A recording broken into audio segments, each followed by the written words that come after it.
¿Cómo ha estado? Bien, guardado. Como todos, ¿no? Sí, como todos, como tocaba, pero ya no, ya Ahí abrimos va teatro. saliendo, ¿no? Ahí va saliendo despacio. Lo vi en el Festival de Teatro de Manizales. ¿Cómo le fue con esta experiencia en el festival? Que es un festival como tan que convoca tanto, ¿no? Como que uno quiere ir y todo. ¿Cómo le fue? Es el mejor festival que hay en toda América Latina. Es el más antiguo además. Muy bien. Octavio Arbeláez, yo sí creo que es un genio de la curaduría. Él, si algo sabe es curar, bueno, sabe mejor, sabe ser espectador. Es un gran espectador, entonces es una curaduría muy, muy buena. No porque nosotros estemos dentro de la programación, sino porque toda la programación fue muy, muy buena y además con proyectos de muchos lados. Fue multimedial, había cosas solo para escuchar, había podcasts, había como youtubers, había propuestas multimediales, muy interesante. ¿Cómo le fue haciendo podcast con Marcela? Con Sandra, yo hago el podcast con Sandra. Con Marcela hago una cosa que llama la masterclass y que es una falsa masterclass. Sí, el podcast pues nos ha ido muy bien. Hablamos de teatro, nació en la pandemia para hablar de teatro y pandemia y por ahí fue conectándose con diversos temas alrededor del teatro y sigue y funciona muy, muy bien. Fabio, ¿el podcast nace como iniciativa del Festival de Teatro o como iniciativa de ustedes? O sea, es una idea del Teatro Petra. Okay. Ya con Sandra habíamos pensado hace unos años hacer un podcast sobre otros temas, pero con la pandemia dijimos aprovechemos y hablemos de teatro y peste. Yo quería hablar de teatro y temas, en otra versión yo quería hablar de teatro y temas de actualidad, temas coyunturales. Y se dio la ocasión de la peste y como hubo tantos dramaturgos que escribieron en peste y como ha habido tantas pestes a lo largo de la historia, como el teatro hay obras donde se habla de la peste, entonces por ahí arrancó y funcionó muy bonito. ¿Cuántos capítulos llevan? Creo que 17. ¿Qué ha sido lo más difícil de montar podcast para ustedes, como dramaturgos, como teatreros? Pues la investigación, porque como son temas reales, no es simplemente una opinión. Entonces hay una investigación donde toca dar datos muy concretos y hay gente que sabe mucho de teatro y por ahí uno puede fallar. Y también siempre involucrar los procesos que se dan en América Latina y en Colombia frente a la teatralidad en el mundo. ¿Qué tan importante ha sido su presencia en redes sociales y la presencia del teatro de Marcela y de los demás compañeros, de los colegas de Jack y de todos ellos en esta nueva etapa del Teatro Petra? Yo creo que fue fundamental. Las redes nuestras las maneja Sandra Suárez, que es nuestra jefa de sala y es la community manager. Pero también son muy activos Jack Tugmanian, Marcela, yo, Liliana. Tratamos de mantener, no tanto por tener visibilidad, sino por mantener una comunicación con lo que nosotros creemos que es nuestra comunidad, o sea, la comunidad que va a teatro. Más allá del público que paga la boleta, es esa sensación de comunidad que durante la cuarentena se mantuvo.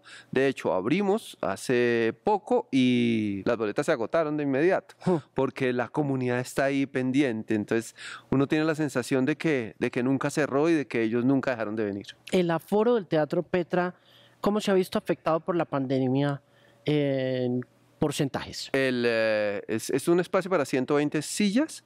En la primera semana solo pudimos meter 28 y ya para esta ya podemos meter 38.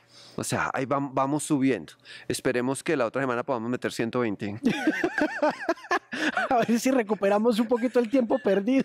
A ver si recuperamos. Y la plata. Porque aparte de todo, ahora todo es más caro. Claro. Ahora todo tiene que estar separado, todo tiene que estar muy pulido. Pues está bien, vamos a seguir las normas. ¿Le preocupa que el teatro, como cualquier otra manifestación de las artes, termine nuevamente, como en épocas ancestrales, en manos de unas élites por cuestiones pandémicas? Yo no creo que el teatro el teatro jamás va a pertenecer a las élites. Primero porque no produce tanto como lo que puede producir una inversión en otro tipo de actividades. Creo que el teatro siempre ha sido una expresión popular. Siempre. Pero independiente de que sea una expresión popular, que por supuesto lo es, como la música popular, ¿le preocupa es los costos, los precios de una entrada para un público popular? No, los precios fluctúan. Fluctúan, siempre hay opciones para estudiantes, para tercera edad, hay promociones, pero no, la boleta no es cara, no es particularmente cara, no es muchísimo más cara que el cine, no. No cumple dentro de esas condiciones. No. Yo lo decía porque creo que hace un par de semanas le preguntaba a Pablo por eso, teniendo en cuenta también aforos de este teatro como el Teatro con Subsidio. Incluso lo hemos hablado con amigos y con gente de afuera que está como en la lucha de la reapertura. Incluso estuvimos hablando con un hombre que maneja una empresa de luces en Gran Bretaña y que está como al frente del esfuerzo por reabrir lugares, por recuperar, primero que todo, pues el tiempo perdido, la plata perdida, y segundo, la confianza del público. Y siempre me queda a mí la duda y el temor de que una boleta, por ejemplo, que uno pagaba para ir a ver a los Stones en el Campín, que costaba ya carísimo, 800.000 pesos, 1.000.000 de pesos, termine costando 4 o 5 veces más, y que aparezca, y viendo un poco lo que está pasando, ¿no?, con el mundo, con la consolidación de las cosas, que uno dice que uno esperaría que las cosas fueran a mejorar, pero tienden es como a empeorar, ¿no? El teatro tiene esa capacidad de adaptarse a muchos medios, de tener la posibilidad de estar en muchos medios, de estar en medios auditivos, de estar en medios audiovisuales, de estar por teléfono, de hacer teatro por chat, pero nunca va a ser igual que el teatro presencial, porque el teatro presencial es el que convoca a la gente. La gente va a teatro, sí, para ver la obra, pero hay un antes y un después, que es lo que forman los grupos, que es lo que forman las comunidades. La tomada del café, por eso es tan importante una buena cafetería. La tomada del café, la charlada antes y después de la obra, el encuentro con las otras personas. Por eso en las divisiones del teatro dejamos como ventanitas para que se vean, para que no se sientan encerrados como en Reservado de los 80. Entonces, trabajamos así. El teatro... Claro, hay grandes espectáculos como los que se presentan acá, que es para las mayorías, pero lo que más se mueve en Bogotá, por ejemplo, en Medellín, son los teatros independientes, que son salas de 100, 120 personas, 60, 80, y así se mueve, por ejemplo, el 90% del teatro en Buenos Aires, que creo que es el sitio en el mundo donde más teatro hay, que es muy diferente a Europa. Entonces, estas salas siempre vamos a tener un contacto muchísimo más directo con ese tipo de público. Difícilmente eso se va a acabar, ¿sí? Pueden venir pandemias, por largas que sean, no van a ser para siempre. ¿Le ha tocado alguna época previa a esta de la pandemia de crisis del teatro en Colombia? Sí, 35 años en crisis llevamos. Sí, todo el tiempo es crisis. Claro. Pues eso es curioso que sea tan comunitario, pero tan difícil.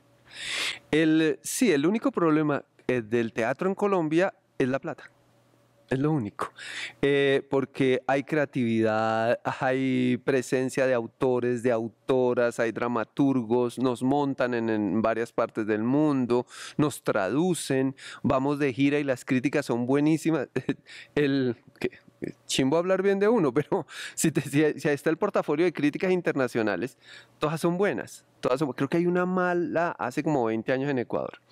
Y todos los comentarios, la relación con el público es muy buena, y uno dice, ¿por qué aquí no se dan un poquito más de cuenta? No se dan cuenta un poquito más. No estoy diciendo que no haya apoyos, claro que los hay, pero no hay para todos. Y hablo desde un grupo que ha sido beneficiado de becas, de premios, que no hemos ganado bastantes premios, que no hemos ganado becas, que giramos todos los años. Incluso este año alcanzamos a hacer 3 giras. Antecitos de la pandemia alcanzamos a morder 3 giras. Pero digamos, si nosotros demostramos que podemos hacer eso, que tenemos una organización teatral que funciona, que es autosostenible, que gestiona sus apoyos, que gestiona coproducciones, que gestiona cosas. Si podemos demostrar eso, eso lo pueden demostrar otros 100 grupos. Claro. Estoy seguro que hay otros 100 grupos que para ellos también debería haber.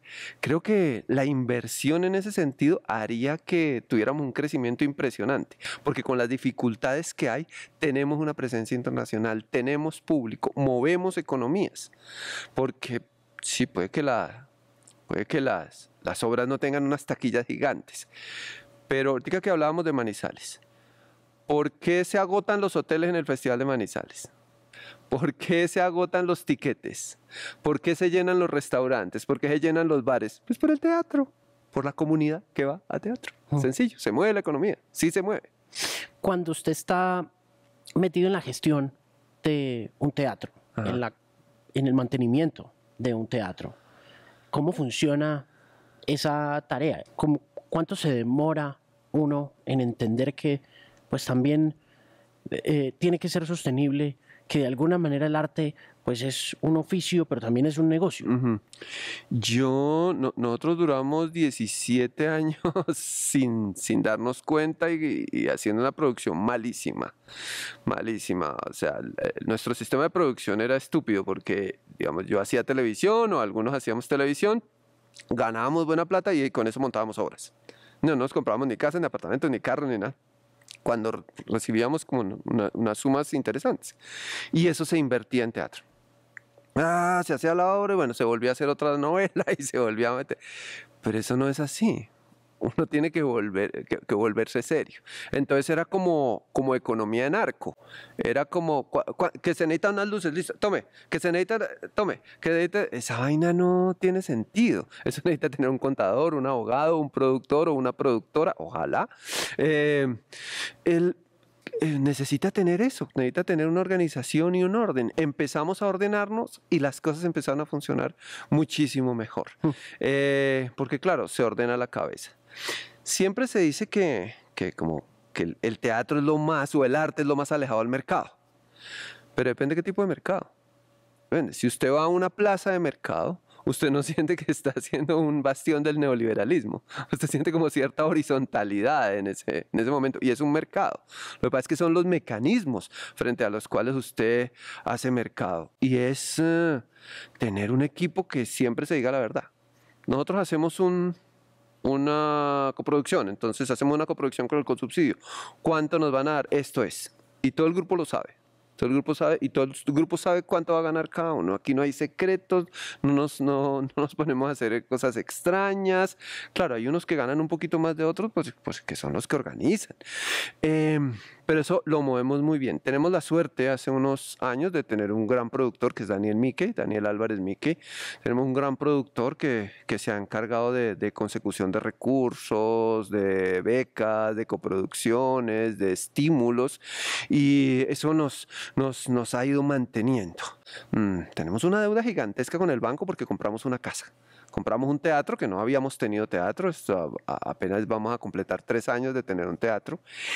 Y con una obra, con pura taquillita, estábamos pagando unas cuotas bastante altas. A punta de taquilla. A punta de taquilla pagábamos esas cuotas y ya teníamos el colchón que nos pedía el banco y lo estábamos logrando. Digamos, sí era posible. Claro, con un esfuerzo grandísimo. Ojalá pudiéramos, si no tuviéramos esa deuda, estaríamos más bien. Pero muy ordenados. Y yo creo que el orden se da en que somos un equipo que discute mucho, que peleamos bastante, pero no peleamos para siempre.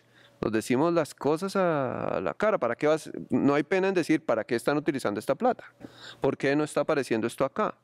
O usted, ¿por qué va a ir a esa gira? O en todos los temas, en temas artísticos, económicos, todos siempre nos decimos la verdad. ¿Cómo se organizó? Usted dice que había que organizarse, que para organizarse, para que las cosas salieran bien había que organizarse. Sí. Usted estaba en televisión, estaba montando, pues, tenía pues su cuento en televisión y dice, y me organicé. ¿Cómo se organizó? Marcela Valencia. Marcela Valencia, nosotros nos conocimos en la escuela, fue con quien fundamos el grupo hace 35 años. Fuimos novios, fuimos compañeros de teatro, novios, esposos, ex esposos y siempre compañeros de trabajo. Siempre como, digamos, ahí son los amores profundos con esas personas con las que uno atraviesa la vida. Y Marcela es absolutamente ordenada. Alguna vez yo soy un poquito más... menos ordenado, digamos, menos rígido. Entonces, por ejemplo, yo mucho tiempo hice estrenos sin haber hecho ensayos generales. O hacía ensayos, pero no con público. Hasta que un día Marcela dijo, no volvemos a hacer esto nunca más. ¿Por qué no? Porque uno tiene que probar la cosa. Uno tiene que probar la cosa. Pero ¿y usted por qué lo hacía sin...? Porque me iba bien. Porque me iba bien. Espontáneo, brillante. Sí, no, que salía atrás, dijo, pucha, pero no hemos pasado todo, no, vámonos así, ya vamos a abrir, pero no hemos probado luces, vámonos, salgamos. Y nos salía bien. ¿Alguna vez le fue mal? Un día nos fue mal. En un estreno nos fue mal, no, es el peor día de la vida. Sí. Sí, yo comparo ese día con... nada incomparable con la muerte de un ser querido, pero está muy cercano a esos dolores. ¿Qué pasó? Todo falló, se rompió una guaya y todo el montaje era a partir de cortinas. Y había una guaya central, una guaya madre que sostenía todas las cortinas y se rompió. ¿Y cuánta gente había en teatro? En el teatro había unas 400. Oh. Estaba lleno y había como 35 invitados internacionales. Ouch. Ya teníamos planeada la gira mundial. No, pues eso no, fue fatal. ¿Cómo se recuperó? Al día siguiente corté 45 minutos, quité cosas. Al día siguiente nos citamos a las 9 de la mañana, reorganizamos todo y salió maravilloso, pero ya no había ningún invitado internacional. Y luego nos fue re bien en el Festival de Manizales, portadas, todo. Nos fue muy bien, pero ese taller fue carísimo. Ese taller de aprendizaje fue carísimo. Yo había vendido todo lo que tenía por ese montaje. ¿Marcela estaba ahí? Marcela estaba ahí, claro. ¿Y le había dicho, cuidado? ¿Ella ya le había advertido ese tema de en caliente no, en caliente no? Nada más. Y ya me lo ha advertido, entonces ahí me lo advirtió con un poquito más de énfasis. Con un poquito más de énfasis y también como, me acuerdo mucho esa noche que era como, ¿por qué esta vaina? Pucha, usted todo lo que trabajó, todo lo que se esforzó, todo lo que vendió, pero ¿por qué? Y usted, y pasa de un lado a otro, era impresionante. Estaba como con mucho dolor, pero también con mucha tristeza y muy solidaria, pero también muy brava. Entonces o sea, tiene la capacidad de que no puede mentir. Entonces ella expresa lo que siente. Y entonces, a partir de ahí, jamás ha habido un estreno con una o dos funciones anteriores, antes. Y claro, las cosas han mejorado muchísimo. Empezaron a salir. La organización también es porque nos empiezan a invitar mucho internacionalmente. Entonces uno tenía que empezar a cuadrar temporadas acá, funciones vendidas y las giras internacionales, que siempre es lo que a uno es como los premiecitos, son las vacaciones del teatro. Es curioso que sea tan que sea como tan compensatorio, que sea tan rewarding, como dicen los gringos, que sea como un premio, porque en la música es como lo totalmente opuesto, por lo menos lo que yo he vivido y lo que he leído de músicos itinerantes, es que se desgastan y se mueren en ese proceso de itinerar, pues por ese mismo ejercicio también salvaje del capitalismo, de llevarlos a 250, 300 partes del mundo, sacarles mucho billete y en ese proceso se enferman, se vuelven adictos, ¿no? Y se mueren. Prince se murió por eso, Tom Petty se murió por eso, ¿no? Se murieron por ese gusto que tenían del público, pero la dificultad que va el tiempo poniéndoles y los obstáculos que va poniéndoles, ¿no? Debe ser que no nos interesa tanto la plata como la vida. Puede ser. Sí, no, yo hablo, por ejemplo, con grupos nacionales que han tenido como giras. Nosotros estuvimos en Francia hace un par de años. Estuvimos en Francia y Suiza 1 mes y medio y teníamos 11 funciones. Está bien. pero un compañero iba 35 días y tenía 31 toques. Entonces decía, ¿a qué horas, mano? ¿A qué horas? Era una locura. Era una locura la cantidad de toques que tenían. No, además es que en teatro tú necesitas un día montando, un día y medio. Bueno, un concierto de rock también, ¿no? También, O sea, una es que tiene un semana. ejército de riggers. No, Roger Waters se demoró una semana montando Bogotá, ¿no? Sí, O se demoraba, porque ya, como que sí. vas a ver si van a volver a montar. A cantar con tapabocas. Entonces sí, por ejemplo, en esa gira nosotros hicimos Suiza, ahí duramos 11 días paseando, luego ya hicimos Lille, Lyon, Dax, íbamos así pero graneaditos, y mientras tanto uno ve, uno conoce, sobre todo los actores, el equipo técnico tiene menos tiempo evidentemente, pero no, estar en un teatro en otro lugar es como estar muy lejos en el mismo sitio. Porque si uno se para en un teatro en Berlín, como que el parche es igual. El parche es igual, solo que hablan diferente. ¿La barrera idiomática no supone problema? No, incluso puede ser más problemática en América Latina. Sí, va a pillar una lámina de icopor. Icopor es industria colombiana de poliuretano. Entonces, esa vaina, ¿cómo explica uno el icopor? Muy jodido, muy complicado. ¿Cómo dice eso? O guaya, una guaya, necesitamos poner 2 guayas.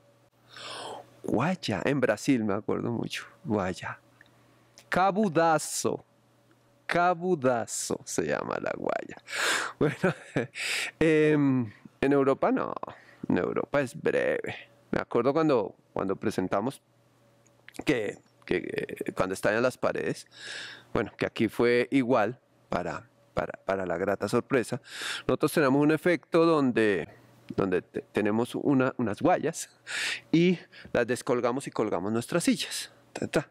Y nosotros en un teatro pequeño, 300 sillas, 300, 400 sillas, le preguntábamos a los alemanes dónde colgábamos las cestas. Decían, ¿por qué? Es que necesitamos colgar unas sillas. Dice, no, le ponemos un motor a cada cuerda y se las bajamos. Nosotros que, bueno, aquí fue igual, aquí en el constructivo fue igual para grata sorpresa nuestra. Pero era como, hijo de pucha, cada guayita tiene un motor. Sí, hay una persona especial para ese momento, una persona para ese momento, para bajar las guayas. Nosotros decíamos, como vamos de pobres, ¿no, güey? Pero eso es maravilloso, esa experiencia es maravillosa. Además, cuando estén en esas giras es fantástico que uno desayuna en Suiza, almuerza en París y por la noche, no sé, como en Madrid. Eso es maravilloso. Sí, eso tiene que ser una experiencia sí, inolvidable. Sí, eso es. Alguna vez, por ejemplo, y ni siquiera es por el lujo o por eso, porque alguna vez en México en una gira estuvimos en Monterrey y estábamos en un hotel así como en un Crown así como de 25 estrellas con buffet permanente y todo, y estábamos como reyes, cada uno con su suite, y de ahí nos vinimos y queríamos descansar unos días en Ciudad de México y estuvimos 8 en un hostal. Entonces pasamos de la opulencia a la miseria en 2 días y éramos igual de felices. Sí, entonces eso valen las giras. ¿Cómo funciona la música en su mundo teatral? Absolutamente vital. Tenemos la fortuna de que ahora, mucho más que antes, quienes nos hacen la música van casi a todos los ensayos. Que eso no pasaba antes. No eran tan, sí, como que uno le mostraba la obra y hacían la música. Ahora no. Pero el que nos hizo la música de La Vida del Liebre iba a ensayo y yo le decía, no vuelva más, que se aburre. Sí, se aburre ver lo mismo. Nada.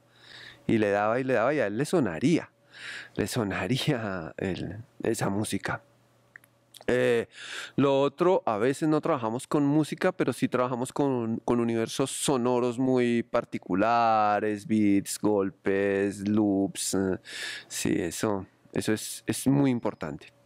Siempre y cuando narre. ¿Cómo nació Labio de Liebre? Eso nace de una pregunta pues como sencilla, es alguien que mata, descuartiza, viola, desplaza, come sangre. ¿A qué le puede tener miedo? Sí, si mata a niños, motosierra, y entonces, ¿a qué le puede tener miedo? Entonces era como, la pregunta es, yo creo que a lo que no pueda matar. ¿Y qué es lo que no puede matar? La memoria, el pasado. Entonces por eso a él, a su casa le llega una familia del pasado, le golpea en la puerta y dice, venimos a estar con usted. Usted nos hizo unas cosas en el pasado y venimos a pedirle solo una cosita. ¿Qué los influencia para escribir La vida libre?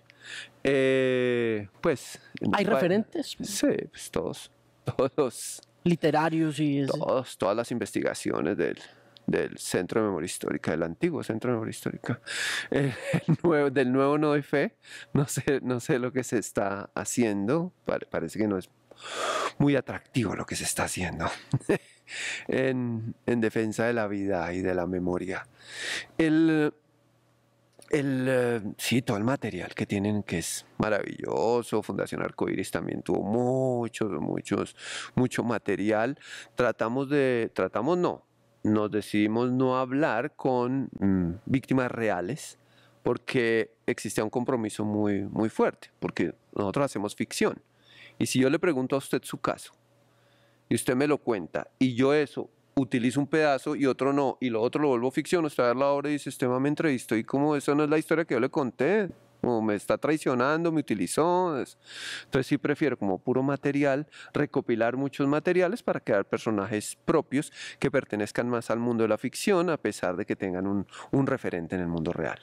Sí. ¿Cuántos años se demoraron haciéndolo? Labio, digamos, yo me demoro muchos años como cocinando, así como para Historia Patria, también es un proyecto que dura como 5 años ahí como en el que uno toma anotaciones, y ya cuando me siento yo escribo muy rápido. Ya me siento y ya escribo en 2 meses y medio, eso sale. Y en el montaje es cuando empieza todo a ajustarse. Esto sirve, esto no sirve. Los actores y las actrices del grupo, los iluminadores, la dirección de arte, todo, empiezan a dar sus puntos de vista y esto empieza a engranarse de una manera, pues, odio decir mágica, sí, pero de una manera dinámica. Pues, dinámica pero porque encaja, todo empieza a encajar y uno dice, oye, es como, sí, como cuando uno se rapa, empieza a haber más calvos, sí, entonces todo empieza a funcionar, la atención vira para un lado muy particular. Sí. La visión, al ponerla en papel, usted dice que usted escribe muy rápido, pero la visión, al ponerla en papel, ya le da la proyección ¿Del montaje? del montaje. No. ¿No? No. Uno no escribe para el escenario. Yo insisto en que uno no debe escribir para el escenario. Hay gente que lo hace. Uno debe escribir para la vida real. Si yo digo, aparece un bosque. Aparece un bosque. No tengo ni idea cómo va a aparecer ese bosque. Sí, o todo el espacio se pone blanco. En un momento se pone blanco o atraviesa una bandada de pájaros. Sí, yo tengo el derecho de hacer eso cuando escribo. Ya veré cómo lo hago cuando dirijo. Sí, puedo tener una estampida de caribúes, como en El Rey León. Ya veré cómo lo soluciono cuando sea el director. Pero como escritor y como dramaturgo, y es lo que insisto mucho en los talleres, se escribe sobre espacio real. Porque si usted empieza a pensar en espacio escénico, entonces pierde las posibilidades que sí le da la realidad, independientemente de que usted sea realista o no en el escenario. Si pierde las arruguitas, la respiración del señor que está esperando en la esquina, una oleada de frío, todo eso lo da la realidad. ¿Cómo lo llevo yo a escena? ¿Qué quiero? A lo mejor ya en escena voy a estar con un ventilador acá diciendo la ola de frío está muy fuerte y este frío viene desde los Alpes. ¿Sí? Eso ya es mi resolución escénica. Pero escribo sobre la realidad y en el teatro me voy a toda la irrealidad posible. En esa irrealidad, la construcción de esos escenarios, ¿le gusta más tácita e implícita o le gusta, como lo acaba de decir, en el sentido de tener el ventilador y de decir está haciendo frío, viene de tal lado, o prefiere como, ¿cómo se dice eso? Como convey, como traerle eso, a que el público sea quien decide? A mí el realismo no me ¿No? atrae, a mí el realismo no me atrae. Y sí creo que el teatro tiene esa capacidad de teatralidad. Y cuando el público viene a teatro, viene dispuesto a esa negociación. Está entrando en el juego. Nadie después de Otelo va a ir a una estación de policía a denunciar a un afro que ahorcó a una señora, porque saben que es mentira, saben que entran en el juego, saben que entran en la convención. Entonces, chévere explotar esa convención. Sí, chévere explotar esa convención. Si yo digo aquí la cascada, si yo digo acá, aquí era donde llegaba la cascada. La gente cuando vuelva a ver este referente va a decir la cascada. Empieza a establecer los códigos de comunicación, que eso es lo que me parece a mí lo más interesante del teatro. El establecimiento de un lenguaje común con esa pareja que es nuestro público. Uno establece lenguajes comunes y en esa medida viaja a donde quiera. Y si lo hace bien, el público va a volver. Y usted se va a sentir muy bien. Establecer esos vínculos, que es, en términos más baratos, es seguir siendo niño. Es seguir siendo niño y seguir jugando. Cuando ya montan Labio de Liebre, ¿se dan cuenta de lo que tienen entre manos? Del poder que va a liberar eso en audiencias y de la forma como la audiencia, como dice usted, entra, la asimila, se la traga y vuelve y se traga un poco más de esa realidad irreal que representa? Eso fue una sorpresa absoluta. Eso fue una sorpresa absoluta. Nos había ido bien con obras. Nosotros teníamos público, con Mosca tuvimos muy buen público, con Saradice, con El vientre de la ballena. Habíamos tenido muy buen público, las salitas llenas y todo.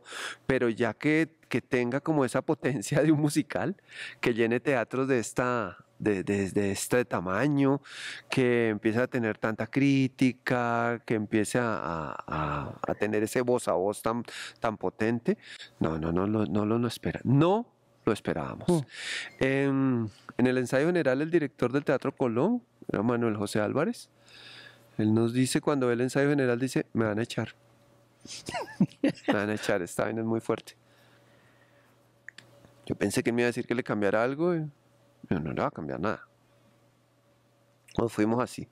Y había muchos nervios el día del estreno y eso empezó a funcionar. Empezó a funcionar y se empezó a mover muy bien. ¿Alguna vez le han dicho que cambie algo para poderlo montar? No, nunca. Nunca, no. Yo nunca he tenido censura. Más de la autocensura, no. Aparte de la autocensura, ¿Se autocensura? No. Sí, claro, todos lo hacemos, todos lo hacemos. Trato de no hacerlo, trato de decir, ¿por qué no me gusta esto? ¿Es porque sí está mal o porque tengo una autocensura o porque me va a dar pena con esta señora que va a venir? O sí. Sí, pero no. Cuando se monta en una tarima o cuando monta una obra de ese tamaño emocional, quienes trabajan con usted, ¿se guardan, se reservan o en esa autocensura se puede producir incluso ya cuando ya está todo delineado, organizado, libreteado, montado, en el sentido como del delivery, como de la entrega de un papel, que de pronto uno ve a un director decirle a un actor o a una actriz que se recató, que se guardó un poco emocionalmente? No, nosotros tenemos otra forma de trabajo. Nosotros trabajamos mucho sobre la situación dramática más que sobre la situación emocional. Sí, sobre los peligros que plantea la escena o las incomodidades que plantea la escena. Si en este momento yo empiezo acá a tener como un acceso de vómito, hay una situación incómoda entre nosotros dos. Una situación, si yo digo voy a hablar, pero de pronto me vomito en un momento. Sigamos hablando, pero entonces cada vez que yo hago, usted va a estar pendiente, digamos, ahí en esa situación dramática es donde se genera la tensión y yo no tengo que apelar a ninguna emoción. Actores o actrices que apelen a sus emociones, bien puedan, no es lo que yo pediría, nunca, porque es un trabajo técnico y de repetición, no es un trabajo de sentimiento y además sentirlo no es transmitirlo. y me interesa más la transmisión que la sensación. Sí, hay algunos integrantes del grupo que tienen sus procesos. Creo que una integrante del grupo que tiene sus procesos emocionales por su formación y eso.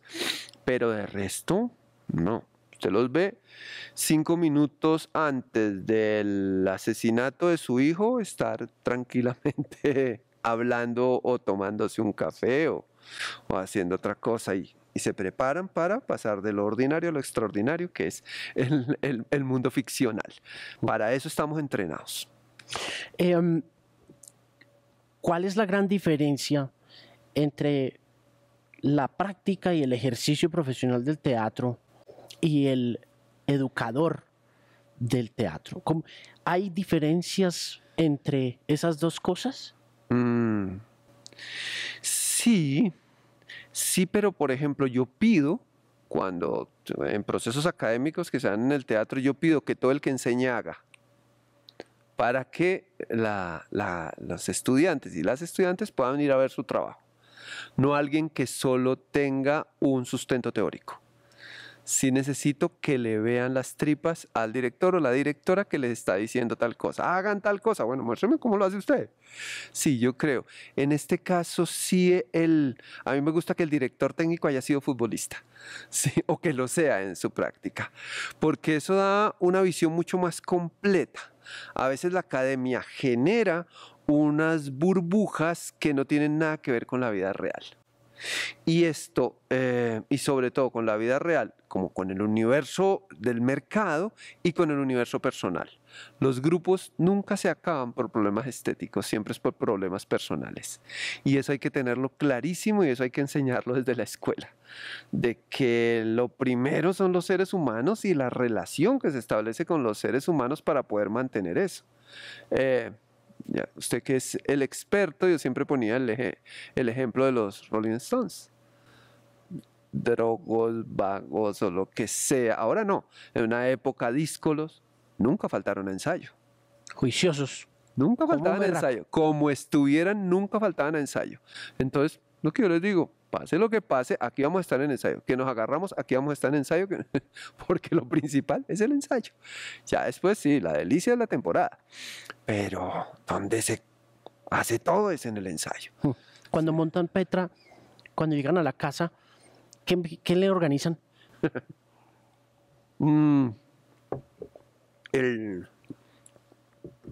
Yo insistía en que el escenario es importante, pero es más importante la cafetería. Desde que llegó habla de la cafetería como un punto súper clave. Es vital. Eso lo decía Santiago García, lo decía también un amigo. Esa vaina, ahí todo se hace. Es donde uno más tiempo está.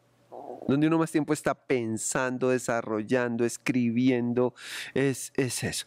Lo primero es... yo me acuerdo que llegamos con Marcela y Marcela puntualmente dijo, esta vaina no la vamos a poder pagar, Fabio. Esta vaina es muy grande. Y a medida que iba avanzando en los pisos dijo, chévere, pero lástima, no podemos. Cuando llegó al escenario, que el escenario queda en el tercer piso, dijo, aquí es, esto tiene que ser. Esto tiene que ser. Ella sola se fue convenciendo cada vez que subía a un piso. Y para mí esa era la voz. Marcela es control de calidad. Marcela es control de calidad y ella tiene una absoluta sensatez y solidaridad. Y ahí nos metimos a eso y ya empezamos a llamar a todo el combo y decimos, vamos a meternos en esto y no, pues tuvimos que dar primero una plata y eso era muy chistoso como se consiguieron los primeros 500 millones. Eso era con préstamos, hipotecas, empeños, no, pues no. La gente mandaba una foto con un cheque de 2 millones, hágale ahí. Entonces empezó a juntarse y ahí reunimos los primeros 500 millones. Y luego ya los otros 1.100, si ya no había de dónde conseguirlo, entonces ahí fue cuando hicimos una travesía por muchos bancos y al final llegó el Bancoldex, creyó en un grupo de teatro. Se puede nombrar, no, porque eso no es. Sí, pues claro. Eso es del Estado. Eso es del Estado. Es un cuento chévere, además. Y entonces ellos como que creyeron en la vaina y nos vieron tan ordenados porque sí, ordenados, sí teníamos nuestros papelitos ordenados. Pues vieron lo que hacíamos, nuestro historial, a pesar de ser un grupo de teatro independiente. Y no sé si otro grupo de teatro independiente tenga el aval de un banco. Y ahí empezamos así a organizarnos. Nuestro jefe técnico, que es Adelio Leiva, es un man con mucha experiencia y él consiguió equipos de luces. Entonces tenemos unos equipos de luces bien interesantes que consiguió por canje, por donación, por otro, el antiguo dueño de ese teatro nos dejó unas luces que se las pagaremos algún día. Y ahí nos fuimos, fueron saliendo las cosas. Alguien dice, yo voy a dar la registradora, yo sé dónde en la nevera tal, luego ya llegó otra nevera más potente, así, mobiliario teníamos de algunas obras, de muchas obras, entonces eso da como un carácter particular. Nuestro director de arte, Hernán García, entonces dice, oiga, chino, hice una película con Nicolas Cage y se me quedaron aquí unas barras y unas lámparas. Muestre a ver. Y los trajo, entonces tenemos una lámpara, un billar antiguo, tenemos una barra como de esas de madera, que esa es nuestra taquilla, una barra gigantesca. A veces la gente piensa que es el bar, pero eso atrae gente. Entonces tenemos una barra ahí donde disparaba Nicolas Cage. Unas lámparas muy, muy bonitas. Todo empezó a conjugarse dentro de un ambiente teatral. Entonces, parche. Súper buen parche, Sí, sin un duda alguna. súper parche. Uno tiene ¿Dónde ahí- queda? Eso queda en una dirección rarísima. Es carrera 15 bis. 39, no, 15 bis no es la 15, es una cuadra abajo de la Caracas, lo que pasa es que es una cuadra larga. En pleno Teusaquillo, nuestros vecinos es el Gaula, eso nos da una seguridad. Yo creo que un ratero se va a meter ahí y dice, ay, no, pucha, aquí queda el Gaula, y se arrepiente donde lo vean subiendo a cerca, mejor dicho. Tienen seguridad privada con todas las de la ley. Oiga, Fabio, mercadeo, ¿cómo lo hicieron? Eso es algo que todavía está ahí moviéndose. Yo durante un tiempo fui asesor del Teatro Nacional, del antiguo Teatro Nacional, cuando estaba viva Fanny Mickey. Y ellos pagaban muchos estudios de mercadeo y la conclusión a la que yo llego y que llegaban también los que hacían estudios de mercadeo es que es imposible determinar, porque las fluctuaciones de público son rarísimas.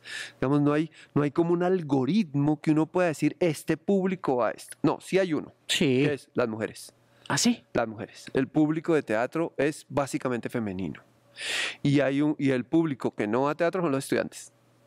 Sí, los estudiantes uno pensaría que los universitarios y las universitarias serían los que más asisten a teatro.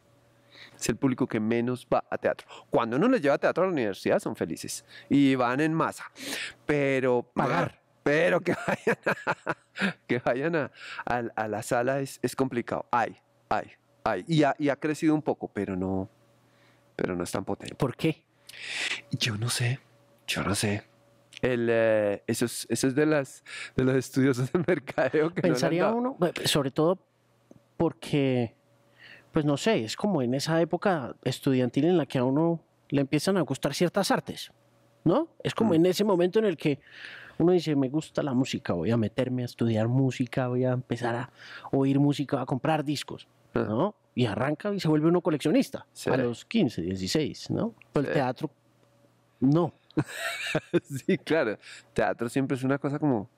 Y además tiene una sensación, por muchas épocas del teatro, que el teatro como que tiene una carga discursiva muy, muy potente, como que va a ser, como que si uno va a teatro le pueden dar una clase de historia o lo van a regañar o le van a echar la culpa de la situación del país. Y en eso no es así. Uno va a teatro a divertirse. Nadie sale de 7 horas de clase a oír otra hora y media de clase en un teatro. No. Para que a uno le guste el labio del liebre, por ejemplo, tiene que saber de teatro. No, para ninguna de las obras de nosotros tiene que saber de teatro, no tiene que saber de nada.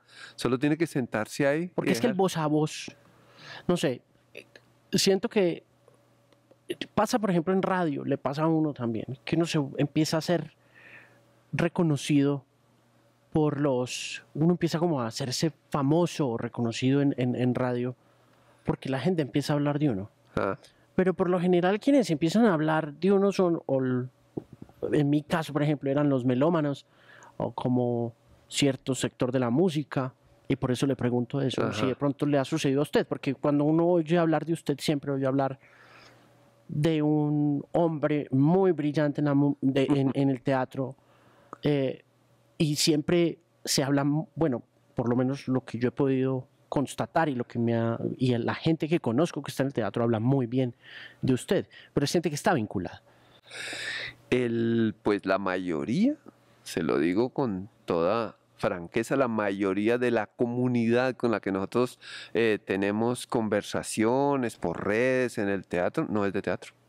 No es de teatro. El público nuestro no es de teatro, ni está vinculado con el teatro. Les gusta, de pronto hacen talleres, pero no, es gente que viene de otros lugares, viene de otras actividades, de otras artes y público común y corriente, público mayor. Eso para nosotros es maravilloso. Mire, para ir cerrando, entonces, aforo de 38 personas en Teatro Petra. Sí, sí. Hoy estaban 38 personas, sí. Leí una entrevista que le hicieron a Marcela, un poco ofuscada por esos aforos, ¿no? Por los aforos de 38 personas. Y también un poco diciéndole a la revista Arcadia, diciéndole como, no, es que yo tengo fe que esto va a regresar, usted tiene fe que esto va a volver, que vamos a volver a los aforos grandes y todo ese tema, como Sí. lo decía hace un rato en el camino que vamos a traducirnos hacia lo digital, porque el teatro así también funciona.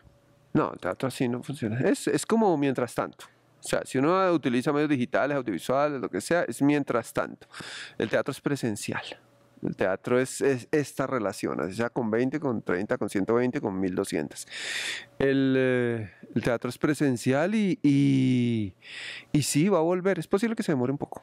Es posible que se demore un poquito. ¿Cuánto tiempo ha pensado usted? ¿Ha pensado en eso? Sí, cuando cerramos el 14 de marzo, yo dije, el 1 de abril estamos acá. Entonces no crean mis predicciones. No. Dije, el 1 de abril, Marcela sí dijo, yo creo que esto se va hasta mayo. O sea, ninguno le pegó. Ahora esperemos que esto funcione, ya sea la vacuna rusa o Esperemos que sí. y que hagan rápido 7.000 millones de vacunitas a que nos den. No, yo espero que sí, vamos a ir aumentando. Empezamos en 0, luego 28, vamos en 38, esperemos que la otra semana sean 50. Buenísimo. Mire, es un gusto conocerlo y conversar con usted un ratico. Muchísimas gracias por darme esta oportunidad y es una lástima que Marcela no estuviera, me hubiera encantado compartir con ella, está pero con el hisopo, por acá le están haciendo los exámenes. pues espero que la próxima sean los dos y que podamos conversar un rato más. Muchas gracias, Fabio, por No, estar acá. gracias a usted, hermano, qué agradable. Es un gusto.